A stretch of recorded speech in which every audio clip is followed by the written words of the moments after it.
Today, we're diving into a topic that's enough to make you lose faith in humanity: the top 5 most corrupt cities in the world in 2024. See, corruption isn't just some abstract concept that economists whisper about in hushed tones. It's the greasy underbelly of society that affects everything from the quality of your drinking water to whether or not that pothole on your street ever actually gets fixed. And trust me, when it comes to these 5 cities, we're talking about corruption so brazen, so deeply entrenched, it would make even the most cynical among us raise an eyebrow. So buckle up, dear viewers, as we embark on a journey to the dark side of globalization, where bribes flow like vodka at a Russian oligarch's birthday party. Let's unpack this dumpster fire, shall we? Ah, Moscow, the jewel of Russia, a city steeped in history, culture, and enough political backstabbing to make Machiavelli blush. But beneath the glittering onion domes and imposing Soviet architecture lies a truth colder than a Siberian winter. Corruption is as much a part of Moscow's DNA as borscht and bears. We're not talking about petty bribery here, folks. This is systemic, industrial-grade corruption that would make a FIFA executive say, "Now hold on a minute, that's a bit much, even for us." From the highest echelons of power down to the local traffic cop, it seems everyone's got their hand in the proverbial honeypot. Moscow resident take, for instance, the rampant cronyism that would make even the most well-connected Kardashian green with envy. Want a government contract in Moscow? Better be prepared to slip a little something to the right people, and by little something I mean a yacht. Preferably one with a helipad and a solid gold toilet. Don't worry, it's just a consulting fee. And let's not forget the oligarchs, those captains of industry who seem to operate under the assumption that laws are more like strongly worded suggestions. They've amassed fortunes that would make Scrooge McDuck weep with envy, all while dodging taxes with the agility of a ninja on a unicycle. Moscow resident. But it's not just the big fish swimming in a sea of dirty rubles. Everyday Muscovites face the crushing weight of corruption on a daily basis. Want to start a small business? Be prepared to navigate a bureaucratic labyrinth so convoluted, it would make Kafka scream in frustration. And don't even get me started on the police. Let's just say that in Moscow, the concept of justice is about as flexible as Simone Biles on the balance beam. The sad truth is, corruption in Moscow is so pervasive, it's practically become normalized. Hold on to your hats, folks, because we're heading to Karachi, Pakistan, a city that makes even the most seasoned traveler utter a silent prayer for safe passage. Now, Karachi is a vibrant metropolis, a melting pot of cultures and a key economic hub for Pakistan.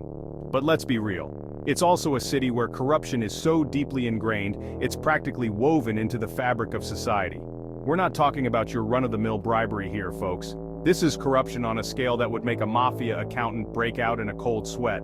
From the shadowy underworld of organized crime to the hallowed halls of government, it seems everyone's got their fingers in the till. Karachi resident, let's start with the police, shall we? Now I know what you're thinking. Police corruption? In a developing country? I've never heard of such a thing. But trust me, in Karachi, it's not just a problem, it's practically a national sport. Want to report a crime? Better be prepared to grease some palms, and I'm not talking about a friendly handshake with a $20 bill tucked inside. But it's not just the police who are on the take. Politicians, bureaucrats, even the guy who sells you mangoes on the street corner.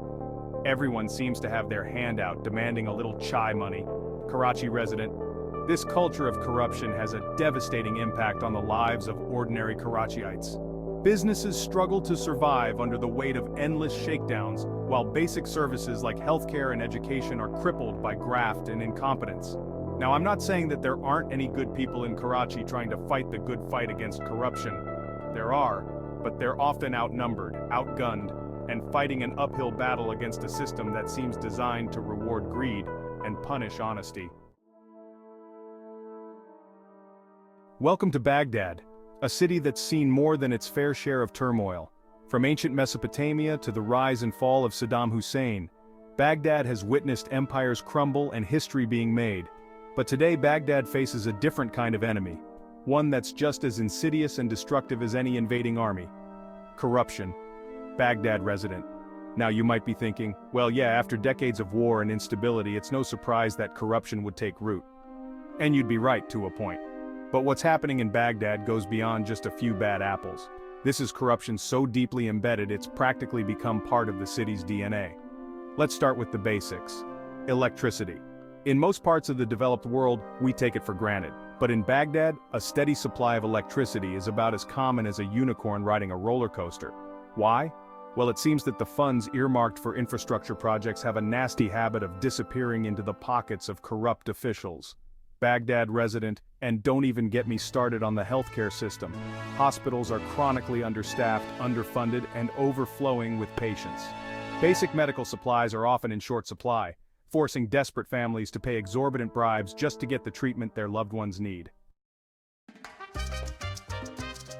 Hola from Mexico City, a vibrant metropolis that pulsates with life, culture, and unfortunately, a whole lot of corruption.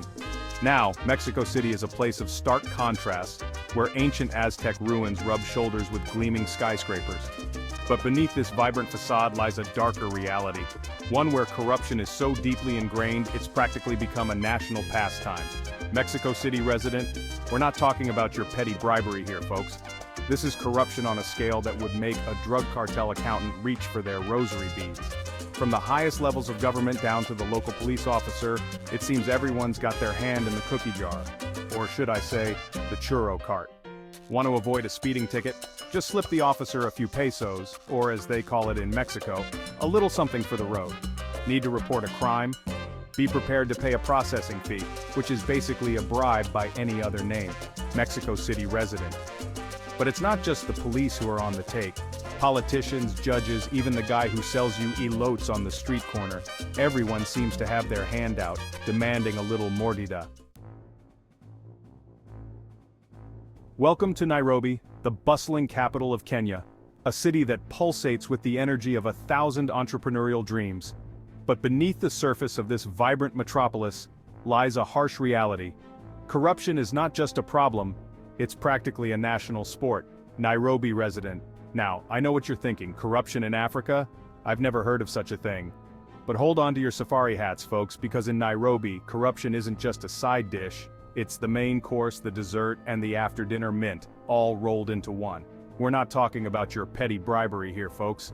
This is corruption on a scale that would make a Wall Street banker blush. From the hallowed halls of Parliament to the dusty streets where hawkers peddle their wares, it seems everyone's got their hand in the cookie jar. Nairobi resident, let's start with the police, shall we? Now, I know what you're thinking. Police corruption in a developing country? Stop the presses. But trust me, in Nairobi, it's not just a problem, it's practically a rite of passage. Get pulled over for a broken taillight? Well, that'll be 500 shillings, or as they call it in Kenya, chai money. Need to report a crime? Better be prepared to grease some palms, and I'm not talking about a friendly handshake with a $20 bill tucked inside. But it's not just the police who are on the take. Politicians, bureaucrats, even the guy who sells you mangoes on the street corner. Everyone seems to have their hand out, demanding a little kitu kidogo, which is Swahili for something small. Nairobi resident. This culture of corruption has a devastating impact on the lives of ordinary Kenyans. Businesses struggle to survive under the weight of endless shakedowns, while basic services like healthcare and education are crippled by graft and incompetence. Now, I'm not saying that there aren't any good people in Kenya trying to fight the good fight against corruption. There are, but they're often outnumbered, outgunned, and fighting an uphill battle against a system that seems designed to reward greed and punish honesty. Well, there you have it, folks, a whirlwind tour of 5 of the most corrupt cities in the world. And while it's easy to feel overwhelmed by the sheer scale of the problem, it's important to remember that corruption is not inevitable. By shining a light on corrupt practices, holding those in power accountable, and empowering citizens to demand better, we can create a world where corruption is the exception, not the rule. It won't be easy, but as they say, the only thing necessary for the triumph of evil is for good men to do nothing. So let's do something, shall we? Have you ever experienced corruption in your city? Share your stories and thoughts with us.